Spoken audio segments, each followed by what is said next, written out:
basketball afin de devenir de grands professionnels de basket.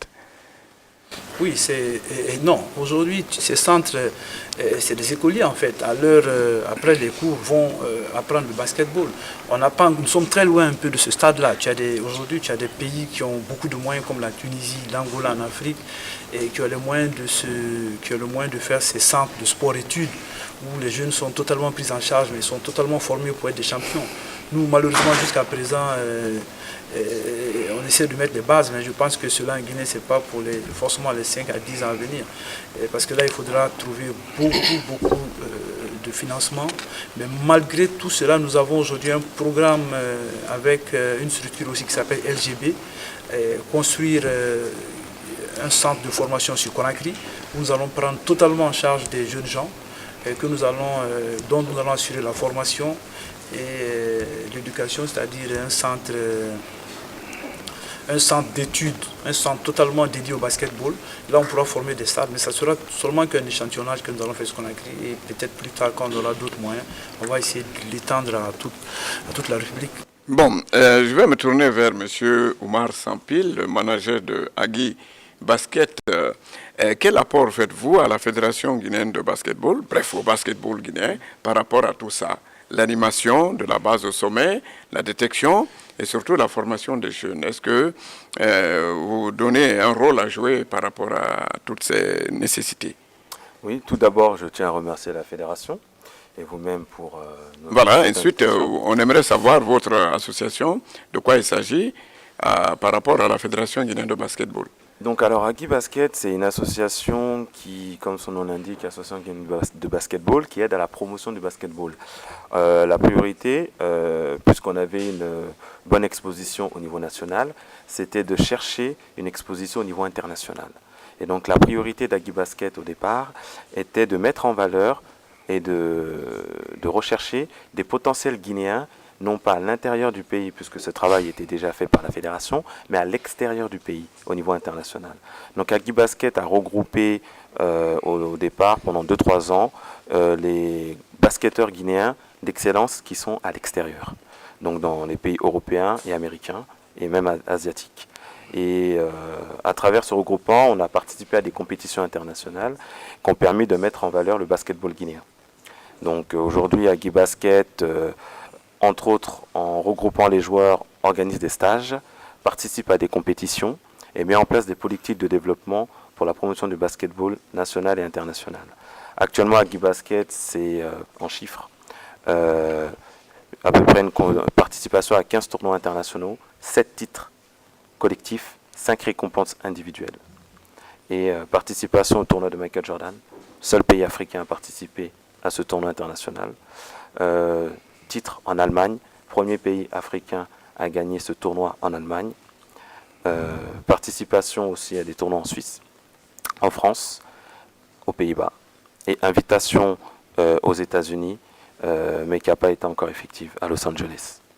Bon, à quelle catégorie d'âge vous intéressez-vous? Est-ce toutes les catégories d'âge? Parce qu'on voit des poussins, ou bien c'est seulement les juniors ou les seniors? Non, nous on s'intéresse à une politique de développement du sport, mais on s'est attaché d'abord à s'occuper des seniors, puisque les jeunes étaient déjà une priorité de la fédération de pouvoir développer le basketball et de détecter les jeunes en Guinée. Nous, on a essayé à l'extérieur de regrouper les seniors pour qu'on ait un moteur. Vous savez, on dit souvent, il faut d'abord partir de la base et pour pouvoir développer et créer des champions. Malheureusement, il faut qu'on voit le problème à l'envers aujourd'hui. On doit partir du haut pour chercher une vitrine, pour montrer l'exposition d'abord de notre basket, pour aller chercher les fonds pour pouvoir développer cette jeunesse. Donc nous, on s'est attaché prioritairement aux seniors, aux joueurs professionnels qui peuvent contribuer à l'instant T et rapidement à la promotion du basketball guinéen et à son développement. Bon, c'était brièvement la revue de la structure du basketball. Nous allons toucher à un volet extrêmement important, c'est celui de l'animation de la base au sommet, c'est-à-dire les compétitions. Et c'est là où la Fédération de basket quand même a un mérite particulier qui fait qu'aujourd'hui elle est la première invitée à ce plateau de sport débat. Monsieur le Président, la Fédération guinéenne de basketball est l'une des rares à organiser son championnat, ses coupes. Alors peut-on savoir comment vous faites au niveau du basketball pour pouvoir créer cette animation de la base au sommet? Pour moi, déjà, en prenant fonction, j'avais promis lors de ma campagne que je venais pour augmenter et organiser des compétitions de bonne qualité un peu pour les jeunes, parce qu'on en manquait de compétitions de bonne qualité. C'est vrai qu'il y avait déjà beaucoup de compétitions, mais les jeunes ne compétissaient pas suffisamment. Et vu un peu le sérieux, je dirais, dans l'ensemble de toute cette fédération, on a la chance d'avoir des partenaires qui nous aident, qui nous permettent, même si c'est pas suffisant, mais ils nous aident à fonctionner. Aujourd'hui, tu as quelques entreprises qui nous aident totalement à fonctionner. Tu as West African Exploration, par exemple, qui a le mérite aujourd'hui, qui aide un peu cette fédération à fonctionner. Tu as OAS Guinée, à travers moi-même, qui travaille, c'est-à-dire qui aide beaucoup à assurer le minimum pour le fonctionnement de ces jeunes. Et plusieurs autres entreprises qui aident un peu, ils se reconnaîtront, qui aident ce basket à fonctionner.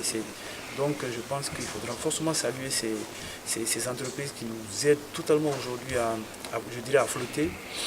Bon, et les clubs aujourd'hui cotisent, ils participent à la vie de la fédération et ils sont totalement informés de la situation qu'on vit. Donc chaque année, ils font beaucoup d'efforts à s'investir. Ils s'investissent beaucoup au niveau fédéral et au niveau de leur propre club pour nous assurer des compétitions. Bon, comment faites-vous pour parvenir à financer les compétitions nationales? Mais comme je vous le disais tantôt, c'est-à-dire on passe par le marketing. On essaie de demander de l'aide à plusieurs entreprises. Aujourd'hui, c'est le sponsoring. C'est du sponsoring. On peut même appeler ça de l'assistance parce que ce n'est pas de gros montants. Ça nous permet seulement de faire de petites organisations. Mais quand tu as plusieurs qui arrivent, ça permet de faire une très bonne compétition.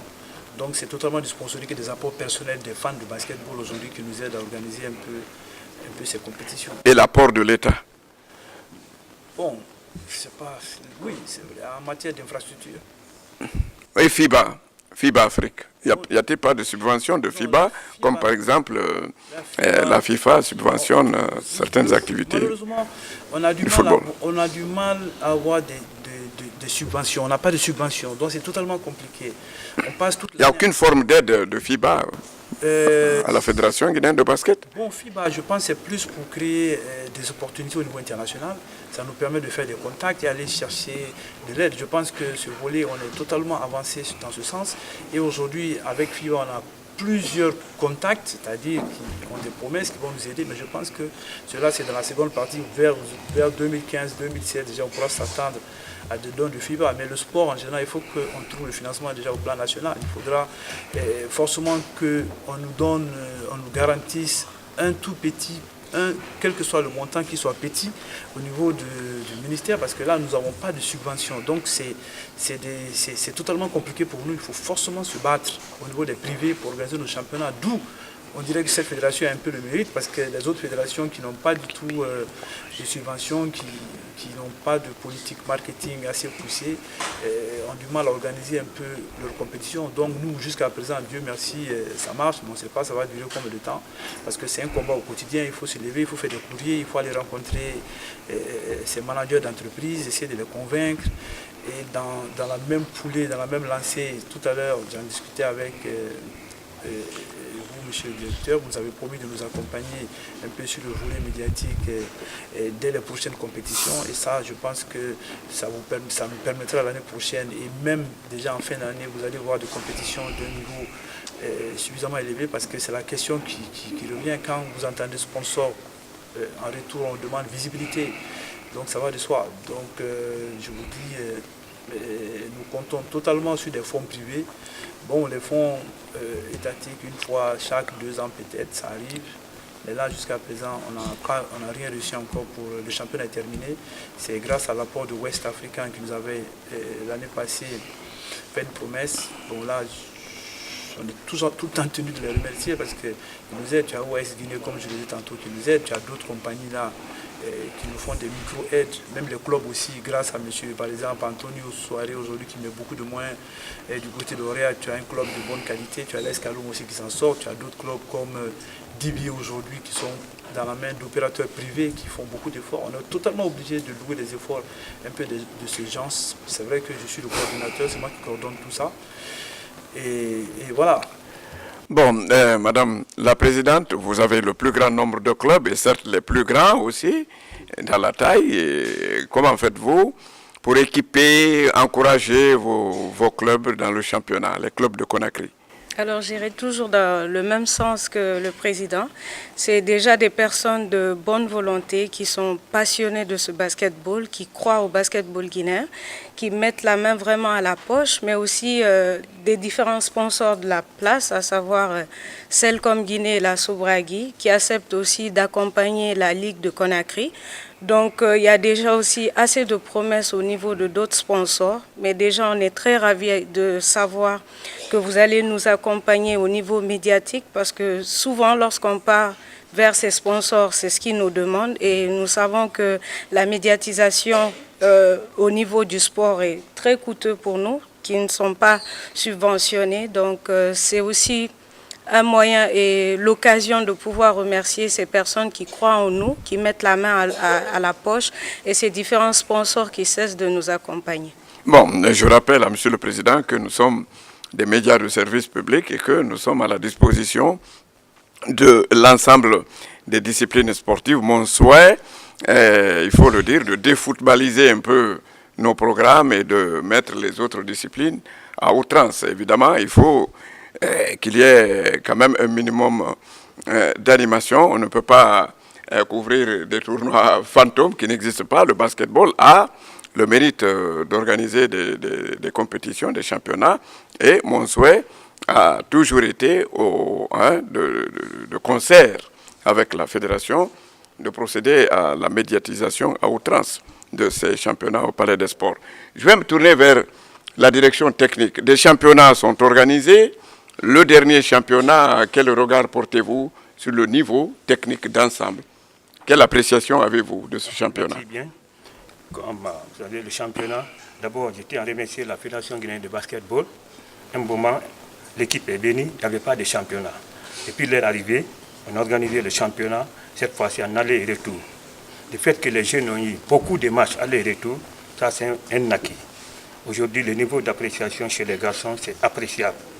Est-ce que le niveau, à votre avis, a atteint le niveau des autres clubs africains? Puisque quand on est champion, on est appelé à aller jouer la Coupe d'Afrique des clubs. Oui.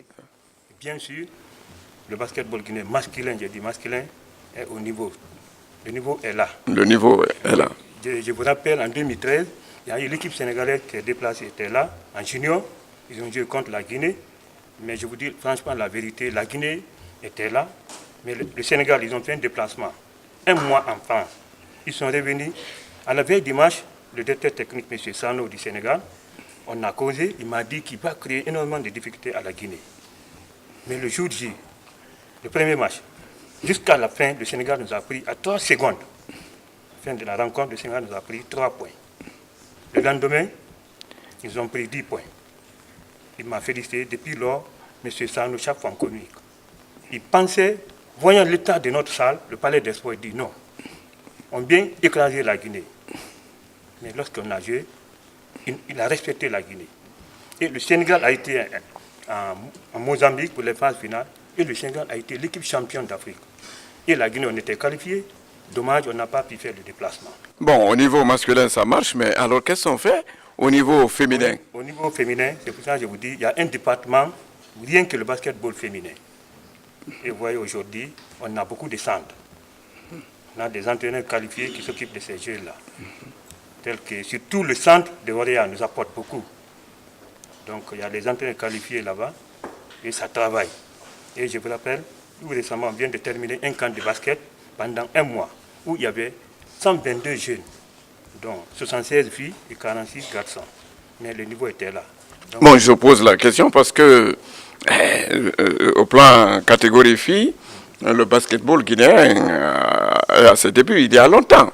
c'est le football féminin qui est né tardivement à cause du fait que, de par la morphologie de la femme, la pratique du football est difficile. Mais le basketball, c'est un sport de main où les filles guinéennes n'ont pratiquement pas de difficultés, les filles en général. Et je pense donc qu'à ce niveau-là, on peut faire en sorte qu'au niveau catégorie filles, on puisse aussi s'épanouir. Bien sûr, à l'orée de l'ouverture, la direction technique, je compte faire une rencontre avec mes entraîneurs pour surtout appuyer le département basketball féminin, faire la détection, à partir de la détection, s'occuper des jeunes filles maintenant, surtout celles qui promettent en taille. Il y en a, hein, il y a des jeunes filles qui jouent présentement, mais c'est un problème de taille. Ça, le basketball, c'est la taille. Donc, nous promettons, Inch'Allah, dès l'ouverture, j'aimerais intervenir un peu sur ce sujet. Oui. Pour le développement de ce sport du basketball filles, je pense qu'il faut une autre. Moi j'ai une autre approche, il faut une autre politique. Au-delà de cette formation, au-delà de cette motivation, il faudra aussi que, je dirais que l'État joue un peu, l'État finance, c'est-à-dire ces déplacements de nos clubs à l'international, parce qu'il faudra que le basket doit faire rêver. C'est le combat que nous menons au quotidien. Qu'un sport ne fait pas rêver, les gens n'y viennent pas. Il y a eu une époque de Michael Jordan un peu interplanétaire qui a un peu fait migrer toute cette jeunesse-là vers le basketball. Je pense que nous aussi ici, c'est des modèles. Il faut qu'on crée des modèles. Et pour avoir des modèles, il faut qu'on finance, c'est-à-dire qu'on ait un minimum de financement, qu'on ait nos petites missions là, de club champion en filles, un truc financier pour nous permettre d'entretenir la flamme. Mais tu as 2-3 ans où tes frais de mission ou tes déplacements ne sont pas assurés, la dynamique tombe et puis ensuite, voilà, donc ça coupe une chaîne. Et chez les femmes, on sait très bien que ça va de 16 à 25 ans, 26 ans, pas plus, parce que les dames ici, vous savez mieux que moi qu'elles doivent se marier, elles doivent construire leur foyer. Donc il faudra forcément que ça fasse rêver, que ceux qui sont devant aujourd'hui, qu'on nous trouve le minimum de moyens qui va nous permettre de nous planifier, parce qu'on n'a pas de planning en fait. Et chaque année, on est obligé d'aller de gauche à droite pour trouver ces moyens additionnels et organiser ces compétitions. C'est vrai qu'on y met un peu de notre savoir-faire parce qu'on a eu la chance de voir ça ailleurs. Mais bon, ça pourra durer combien de temps, combien d'années? Bon, j'aimerais donner la parole aux clubs, enfin à leurs dirigeants, parce que ce sont les clubs qui participent au championnat. Mais avant, M. Sampil a peut-être un regard sur le niveau du championnat. Oui, parce qu'en fait, vous avez posé des questions qui relèvent aussi un peu du niveau international et national. Oui. Pour répondre à sa question dernièrement sur l'anecdote du Sénégal, parce qu'il y en a eu beaucoup, il a parlé d'adaptabilité, respect. Ça, c'est important. C'est-à-dire qu'on dit « Ah, on ne vous voit pas, on ne vous voit pas ». Mais il faut que les médias, d'abord, respectent la discipline en la diffusant. Ils sachent les informations. Ce n'est pas une attaque, c'est juste un constat. Aujourd'hui, on parle du basket féminin, les filles sont championnes du basket universitaire au Maroc, la Guinée. Donc ça, c'est une réalité. Ce sont des joueuses qui évoluent aujourd'hui en Europe. Mais en revenant à la formation, ils ont été formés en Guinée. Donc nous, à l'extérieur, on les a juste regroupés. Et avant les compétitions, on ne les a pas entraînées. On n'a pas fait d'entraînement. Et elles ont gagné le tournoi. En garçon, c'est pareil. Donc ça veut dire qu'il y a une base, il y a une formation qui est faite à la base, qui est importante et qu'on ne met pas assez en valeur. Cette capacité d'adaptabilité, elle est importante. Et la Guinée est championne du monde.